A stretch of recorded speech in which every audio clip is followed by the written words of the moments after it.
ہم وہی کہیں گے جو ہمارا دین ہم کو بتاتا ہے، عمل کرو تو تمہارا بھلا ہے۔ الحمدللہ رب العالمین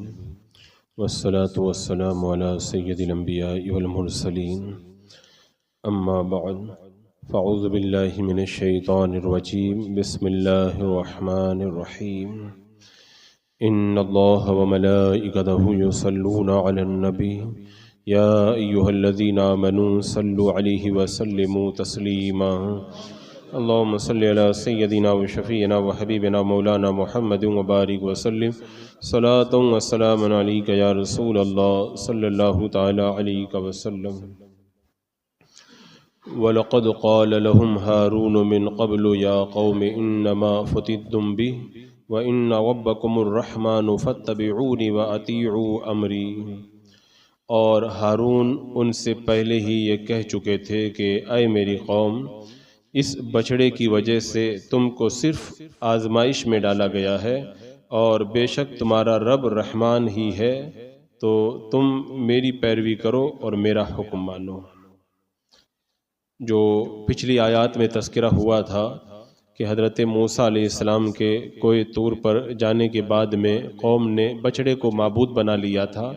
تو اس وقت حضرت ہارون علیہ السلام نے اپنی قوم کو سمجھایا، اور ان کو سمجھاتے ہوئے یہ کہا تھا کہ تمہیں آزمایا گیا ہے، تو تم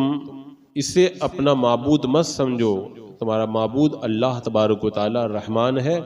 اور میری پیروی کرو، میرا حکم مانو۔ تو قوم نے جواب کیا دیا؟ قالو، انہوں نے جواب دیا لن نبرح علیہ عاکفین حتی یرجع الینا موسیٰ، انہوں نے جواب دیا کہ موسیٰ کے واپس آنے تک ہم اسی کی عبادت پر جمے رہیں گے۔ قال یا ہارون ما منعک اذ رأیتہم ضلوا الا تتبعنی افعصیت امری۔ اب حضرت موسیٰ علیہ السلام جب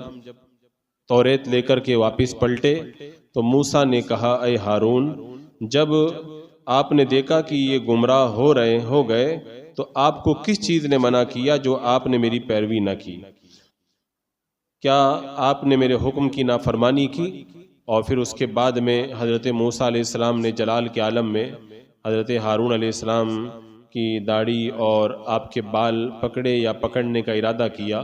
قال، تو حضرت ہارون نے کہا یا ابن ام لا تأخذ بلحیتی ولا برأسی انی خشیت ان تقول فرقت بین بنی اسرائیل ولم ترقب قولی۔ ہارون نے کہا اے میری ماں کے بیٹے، آپ میری داڑھی نہ پکڑیں اور نہ میرے سر کو، بے شک مجھے یہ خطرہ تھا کہ آپ کہیں گے تم نے بنی اسرائیل میں تفرقہ ڈال دیا اور میرے حکم کا انتظار نہ کیا۔ یہ جو حضرت موسیٰ علیہ السلام کی قوم کا پیچھے تذکرہ چل رہا تھا، اسی حوالے سے یہاں پر آنے والی آیات کے اندر اس کو مزید تفصیل کے ساتھ بیان کیا، جس کا خلاصہ یہ ہے کہ جب بنی اسرائیل بچڑے کی عبادت کر کے بچڑے کو معبود بنا کر کے پوجنے لگے، تو حضرت ہارون علیہ السلام نے اپنی قوم کو بہترین انداز میں سمجھایا۔ اب سمجھانے کا طریقہ آپ دیکھیں، پہلے تو حضرت ہارون علیہ السلام نے یہ کہا کہ شرک اور کفر مت کرو، تمہارا امتحان ہے۔ اس کے بعد میں اللہ تبارک و تعالیٰ کی معرفت کی دعوت دی کہ اللہ تمہارا رب ہے، وہ رحمان ہے۔ پھر اس کے بعد میں اپنی نبوت اور رسالت کی معرفت کی دعوت دی کہ میری پیروی کرو، اور پھر اس کے بعد میں شریعت کے احکام پر چلنے کی دعوت دی، اور یہ بڑی عمدہ ترتیب تھی۔ اور اس کے بعد میں وہ جو شبہ میں پڑ گئے تھے، حضرت ہارون علیہ السلام نے ان کے شبہ کو دور کیا، یعنی فرمایا کہ اس کے بیل کے منہ سے جو آواز سی نکل رہی ہے، تم دھوکہ کھا گئے ہو اور تم سمجھ نہیں پا رہے ہو، یہ تمہارا امتحان ہے، اور تم صحیح عقیدے کو چھوڑ کر کے غلط عقیدے کی طرف جا رہے ہو۔ تو یہ حضرت ہارون علیہ السلام نے بڑے اچھے انداز میں ان کو سمجھایا تھا۔ اب حضرت موسیٰ علیہ السلام جب کوہ طور سے واپس آئے تھے، تو جیسا کہ میں نے کل بتایا کہ لوگوں نے شور مچایا، چلانے کی آوازیں سنی، تو اس وقت بنی اسرائیل بچھڑے کے ارد گرد ناچ رہے تھے۔ حضرت موسیٰ علیہ السلام کے ساتھ میں جو 70 بنی اسرائیل گئے تھے، آپ نے ان سے فرمایا کہ یہ فتنے کی آوازیں ہیں۔ پھر حضرت موسیٰ علیہ السلام نے ہارون علیہ السلام کو دیکھا تو غضب کے عالم میں آ گئے، دائیں ہاتھ سے ان کے سر کے بال پکڑے اور بائیں ہاتھ سے ان کی داڑھی پکڑی اور کہا کہ اے ہارون، جب تم نے دیکھا کہ یہ لوگ گمراہ ہو رہے تھے تو پھر تم نے میری پیروی کیوں نہیں کی اور میرا حکم کیوں نہیں مانا؟ یعنی اس کا مطلب یہ تھا کہ جب یہ لوگ ایسا کر رہے تھے تو تم ان کے درمیان ٹھہرے رہنا یہ میری نافرمانی ہے، تم ان سے الگ کیوں نہیں ہو گئے؟ تو اب حضرت ہارون علیہ السلام پر جب حضرت موسیٰ علیہ السلام نے جلال کا اظہار کیا تب حضرت ہارون علیہ السلام نے کہا میری ماں کے جائے میری داڑھی اور میرے سر کے بال کو نہ پکڑیں، یعنی کہنے کا مطلب یہ تھا کہ آپ ایسا کریں گے تو ان دشمنوں کو ہنسنے کا موقع ملے گا اور آپ ایسا نہ کریں۔ یہ جو آیتیں ہیں ان میں خاص بات جو ہے وہ یہ ہے کہ برائی جب کوئی بندہ دیکھے تو ایسے موقع پر اپنی پوری طاقت بھر برائی کو روکنے کے لیے کوشش کرنا انتہائی ضروری ہے، جیسا کہ حضرت ابو سعید خدری رضی اللہ تعالیٰ عنہ سے روایت ہے، اللہ کے رسول علیہ السلام نے ارشاد فرمایا جو شخص کسی برائی کو دیکھے تو اس کو اپنے ہاتھ سے مٹا دے اگر طاقت ہے تو، اگر اس کی طاقت نہ ہو تو زبان سے بدلنے کی کوشش کرے، اور اگر اس کی بھی طاقت نہ ہو تو دل کے اندر برا جانے۔ یہ سب سے کمزور درجے کا ایمان ہے۔ آج جیسے آپ یہ دیکھ لیں آقا کریم صلی اللہ تعالیٰ علیہ وسلم کی شان رفیع میں صحابہ کرام کی عظیم شان کے اندر گستاخیاں لوگ کر رہے ہیں، تو ایسے ماحول کے اندر بھی اس حدیث پاک ہی پہ عمل ہونا چاہیے، جو اپنی طاقت قوت اور اپنے بازوؤں کے ذریعے ان کا مقابلہ کر سکتا ہے وہ ویسے کرے، اور جو یہ نہیں کر سکتا تو پھر وہ زبان کے ذریعے ان کا رد کرے اور اپنی زبان کے ذریعے ان برائیوں کو روکنے کی کوشش کرے، اور جو یہ بھی نہیں کر سکتا تو کم سے کم دل کے اندر برا جاننا جو ایمان کا سب سے کمزور درجہ ہے یہ تو ہونا ہی چاہیے۔ اب جو اپنی طاقت کے ذریعے ان برائیوں کو نہیں روک سکتا اس سے کہا جائے کہ نہیں کہ تم کو طاقت ہی سے روکنا ہوگا، تو شریعت اس بات کا ہمیں مکلف نہیں بناتی کہ طاقت سے زیادہ ہمارے اوپر بوجھ لا دے۔ ہاں اگر ہم زبان سے روک سکتے ہیں پھر بھی چپ ہیں تو یہ ہم غلط کر رہے ہیں۔ زبان کے ذریعے ہمیں حق بات کا اظہار کرنا چاہیے اور زبان کے ذریعے ان برائیوں کو روکنے کے لیے قدم اٹھانا چاہیے۔ حضرت ابوبکر صدیق رضی اللہ تعالیٰ عنہ سے روایت ہے کہ میں نے اللہ کے رسول علیہ السلام سے سنا کہ جب لوگ کسی برائی کو دیکھیں اور اس کو نہ مٹائیں تو اللہ تبارک و تعالیٰ ان سب پر اپنا عذاب نازل فرمائے گا۔ تو جس دور میں جیسا گناہ جیسی برائی ہو اور بندہ جس طرح سے اس برائی کا مقابلہ کر سکتا ہے اس کا مقابلہ کرنا چاہیے۔ اب جیسے اگر سڑکوں پہ نکل کر کے اگر بندہ نکلتا ہے تو اس سے فائدے کے بجائے نقصان ہوتا ہے، تو ایسے موقع پہ لوگوں کو روڈ پہ نکلنے کے لیے نہیں کہا جائے گا، بلکہ یہ کہا جائے گا کہ قانونی طور پر تم جو کر سکتے ہو وہ کرو، ایسا نہیں کہ بلا وجہ اپنی جان و مال کا نقصان کر کے جو ہے وہ اس طریقے کو اپناؤ جس کے اندر کوئی فائدہ نہیں ہے، بلکہ ایسا طریقہ برائی کو روکنے کے لیے استعمال کرنا چاہیے جس سے فائدہ ہو اور مطلب حاصل ہو۔ حضرت جابر رضی اللہ تعالیٰ عنہ بیان کرتے ہیں اللہ کے رسول علیہ السلام نے ارشاد فرمایا اللہ تبارک و تعالیٰ نے جبریل علیہ السلام سے کہا کہ فلاں شہر اور اس میں رہنے والوں کو الٹ دو، تو حضرت جبریل نے کہا اللہ اس میں تیرا فلاں بندہ ہے جس نے پلک جھپکنے تک بھی تیری نافرمانی نہیں کی، تو اللہ تبارک و تعالیٰ نے فرمایا اس شہر کو اس شہر کے رہنے والوں کو پلٹ دو، کیوں؟ اس شخص کا چہرہ ایک گھڑی کے لیے بھی میری نافرمانی کی وجہ سے متغیر نہیں ہوا، یہ خود نیک ہے لیکن برائیاں دیکھ کر کے اس کا چہرہ بدلا کیوں نہیں؟ بندہ خود بھی نیک بنے اور برائی دیکھے تو برائی کو روکنے کی بھی کوشش کرے، یہ بندہ مومن کا شیوا ہوتا ہے۔ تو حضرت موسیٰ علیہ السلام کو جو جلال آیا تھا، جلال کی وجہ یہی تھی کہ یہ اتنا بڑا گناہ کر رہے تھے، ہارون علیہ السلام سے کہا کہ تم نے روکا کیوں نہیں؟ تو حضرت ہارون علیہ السلام نے بتایا کہ میں نے روکنے کی پوری کوشش کی لیکن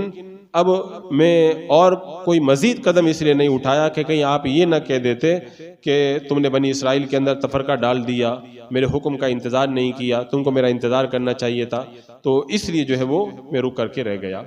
اب اس کے بعد میں حضرت موسیٰ علیہ السلام جو ہے وہ سامری کی طرف متوجہ ہوئے، یہ وہ سامری جس نے بچڑا بنایا تھا اور لوگوں سے اس بچڑے کی پوجا کروائی تھی۔ اس کے بعد میں حضرت موسیٰ علیہ السلام نے سامری کی طرف متوجہ فرمایا اے سامری تو نے ایسا کیوں کیا؟ تو سامری نے کہا کہ میں نے وہ دیکھا جو بنی اسرائیل کے لوگوں نے نہیں دیکھا۔ حضرت موسیٰ علیہ السلام نے فرمایا تم نے کیا دیکھ لیا؟ اس نے کہا کہ میں نے حضرت جبریل علیہ السلام کو دیکھا اور انہیں پہچان لیا، اور وہ جس گھوڑے پہ سوار تھے اس وقت میرے دل میں یہ خیال آیا کہ ان کے گھوڑے کے قدموں کے نیچے جو خاک ہے اس کو میں مٹھی بھر کے لے لوں اور اپنے بنائے ہوئے بچڑے کے اندر ڈال دوں، تو میرے دل نے، میرے نفس نے اس کو میرے لیے اچھا کر کے دکھا دیا اور میں نے ایسا ہی کیا، تو اس کی وجہ سے جو ہے وہ یہ بچڑا آواز نکالنے لگا۔ اچھا، یہاں پر ایک بات یہ ہے کہ اس سامری کو یہ پتہ کیسے چلا تھا کہ ایسا کرنے سے ایسا ہو جائے گا، اور حضرت جبریل علیہ السلام کو اس نے کب دیکھا تھا؟ تو اکثر علماء نے کہا کہ جب سمندر کو اللہ تبارک و تعالیٰ نے چیر کر کے فرعون کو اس کے اندر غرق کیا تھا، اس دن سامری نے حضرت جبریل علیہ السلام کو دیکھا تھا۔ اور حضرت علی سے روایت ہے کہ جب حضرت جبریل علیہ السلام آئے تاکہ موسیٰ علیہ السلام کو کوئی طور پر لے کر کے جائیں، تو سامری نے جبریل کو لوگوں کے درمیان دیکھ لیا اور پھر ان کے گھوڑے کے قدموں سے خاک نکال لی اور سونے کا بچڑا بنا کر اسی میں وہ خاک ڈال دی، تو بچڑے سے جو ہے وہ آواز آنے لگی۔ اب سامری کی بات سن کر کے حضرت موسیٰ علیہ السلام نے کیا فرمایا؟ پہلے تو فرمایا کہ قال فما خطبک یا سامری، موسیٰ نے کہا اے سامری تو تیرا کیا حال ہے؟ تو قال بصرت بما لم يبصر به فقبضت قبضة من اثر الرسول فنبذتها وكذلك صورت لي نفسی۔ اس نے کہا کہ میں نے وہ دیکھا جو لوگوں نے نہ دیکھا، تو میں نے فرشتے کے نشان سے مٹھی بھر لی، پھر اسے ڈال دیا اور میرے نفس نے مجھے یہ اچھا کر کے دکھایا۔ یہ سامری کا جواب تھا۔ سامری کی بات سن کر کے حضرت موسیٰ علیہ السلام نے کیا کہا؟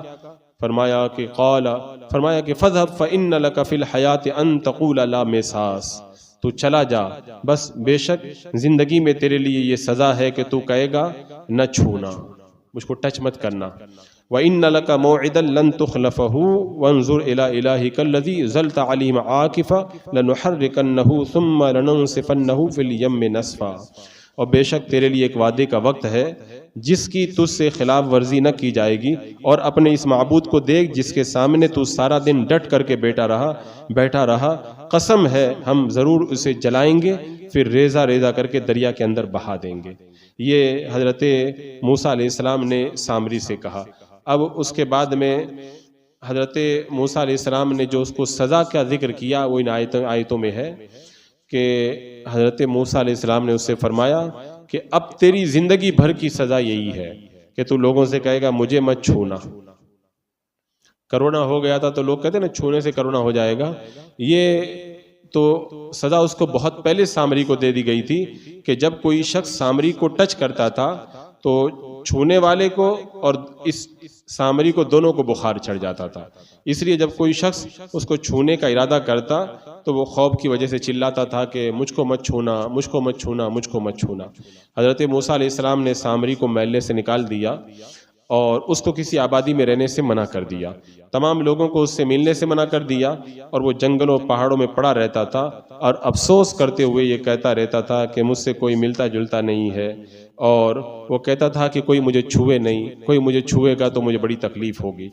اب جس بچڑے کو اس نے معبود بنایا تھا حضرت موسیٰ علیہ السلام نے اس کا انجام بتایا، فرمایا سامری کے بچڑے کے بارے میں کہ جس کی تو عبادت کر رہا تھا اس کو ہم جلائیں گے اور اس کی راکھ کو سمندر میں پھینک دیں گے۔ اب یہاں پہ دو روایتیں ہیں، ایک روایت یہ ہے کہ وہ سونے کا بچڑا تھا اور اس کے اندر اس نے حضرت جبریل علیہ السلام کے قدموں کی خاک ڈالی تھی تو وہ آواز نکالتا تھا،